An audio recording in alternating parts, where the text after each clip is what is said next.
Hey, this is Tammy Wood from Saucy Outdoors. Today we're going to be cooking a smoked chicken thigh created in my 6-rack Bradley digital smoker. This is a maple marmalade ginger glaze smoked chicken thigh using maple smoked biscuits. It is an amazing recipe and I can't wait for you to share it with your family and friends. The chicken thigh does need some preparation. You have to take your chicken thigh, peel the skin back, scrape off any of the excess fat, trim around your thigh, sprinkle it with kosher salt and pepper, garlic, and parsley. Put your skin back over top of it.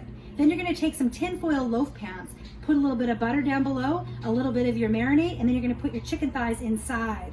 Then you're gonna put it inside your Bradley smoker at 225 degrees for an hour and a half.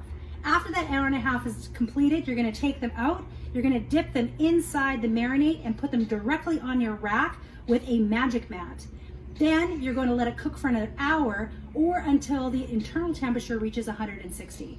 That skin is going to be crispy on the outside. It's going to be beautiful on the inside, super soft. You'll be able to grab it and just take a nice big bite out of it. And this is what it looks like.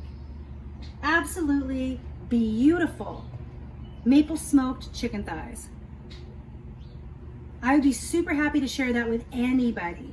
And if you would like to have this recipe, please follow me on my Instagram account, Saucy Outdoors, or my Facebook page at Saucy Outdoors. And you can also email me at sausyoutdoors@hotmail.com. And I'm gonna have to have a little bite because it's just too beautiful. And happy cooking.